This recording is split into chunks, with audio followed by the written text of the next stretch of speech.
This is the small group. Yes, it's a small group, but they've been causing so much ruckus in the world. Today, as we speak, 3,200 people have died from the war. What is this group and what do they want out of this war? Why did they even start the war on the 7th of October? So let's get to know this group in depth. This is an unprecedented surprise attack in the southern Israel by Hamas, which is the Palestinian Islamist militant group that controls the Gaza Strip. This has led to an increasingly deadly conflict with no resolution in sight. The day is October the 7th, 2023. Hamas launched its coordinated attack on the southern Israel, firing rockets, invading Israeli towns and army bases, killing hundreds of people, many of them civilians, and taking Israelis hostage. Was Israel just going to stand still? No. Israel responded with airstrikes that, well, you guessed it, it caused chaos too. It's like that massive food fight scene from a movie, but with real consequences. And Israeli Prime Minister Benjamin Netanyahu has declared a war on Hamas since then. He's gearing up for a potential ground invasion. Addressing the nation Saturday night, Prime Minister Benjamin Netanyahu promised mighty vengeance against Hamas. And as we speak, 3,200 people have died on both sides as of October the 13th. So let's meet the troublemaker here, Hamas. It's the ultimate party pooper for international relations. It's been leading armed resistance against Israel for decades.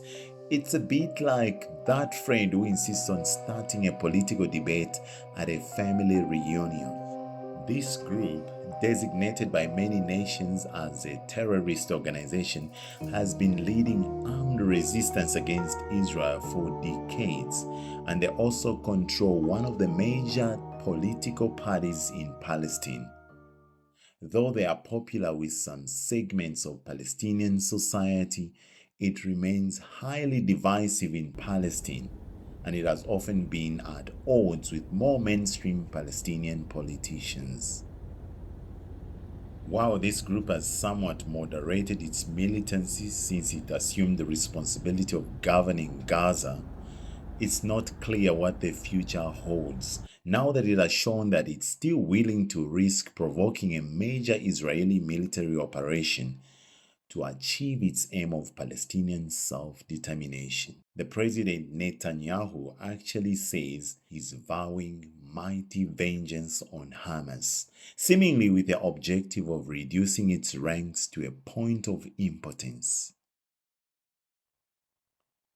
So what really is this group Hamas? Where did it come from? Well, Hamas was formed in 1987 as an outgrowth of the Muslim Brotherhood, an Islamic political group founded in Egypt in the late 1920s. Hamas, an acronym for Harakat al-Muqawama, in English, Islamic Resistance Movement. It was designed to provide an Islamic alternative to the nationalist, leftist groups that then dominated the Palestinian scene in the resistance to Israel.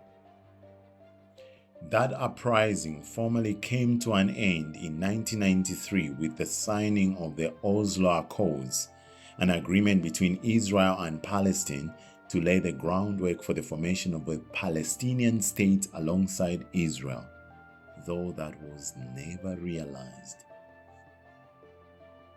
So in 1997, the United States labeled Hamas a terrorist organization following its attacks, including the suicide bombings on Israeli targets. How did the group come to power in Gaza? Well, the group won a majority in the Palestinian Legislative Council in 2006 over the secular Fatah movement. which has generally had better relationships with Western actors. So this legislative council was meant to have authority over all the occupied Palestinian territory, Gaza, where the current conflict is actually taking place, as well as your West Bank and the East Jerusalem. But the 2006 election led to its demise. So the international community refused to recognize Hamas-led government, and Fatah refused to cede power to Hamas entirely. After the two parties failed to reach a lasting power-sharing agreement, a brief civil war broke out. That led to Hamas defeating Fatah forces, and though the group democratically elected lawmakers were expelled from the council, it took control of the Gaza Strip, while Fatah kept control of the West Bank. So as things are in Gaza, Hamas continues to support social services and govern about 2.3 million people who have been subject to high restrictive blockades by Israel and Egypt, and that have made the availability of their basic goods and services very limited even before Israel's recent counterattack. So in simple terms, Hamas has this reputation of being a little controversial. It's like one celebrity you either love or hate at the same time. Some friends in Palestine actually adore them, while others give them a side eye. They even have some squabbles with the more mainstream Palestinian politicians themselves. Although they've toned down their militant playlist a little bit since they took control of Gaza, who knows what they will do in this very war that they've started. It's a bit like watching a reality show where you never know who really is going to get voted out. Where do they get their funding? Where do they get the money from? It's a bit complicated. They say some of its money comes from taxes collected on goods smuggled through Egyptian-Israeli blockade. Other income streams include private international donors sympathetic to the group's cause and foreign aid, which helps it provide basic governmental services. So beyond Iran, Turkey and Qatar have also been suspected of providing financial backing as well. Some have labeled Hamas as a kind of a cousin who keeps promising to pay you back, but somehow they end up with a new toy every time you see them. So what does Hamas want? Well, they are shooting for the stars. They dream of an independent Palestinian state at the very least, including the land Palestinians held in 1967. It's like their bucket list for the Middle East. They don't want to rule in bits and pieces. They don't want to hold on to the bits of the land.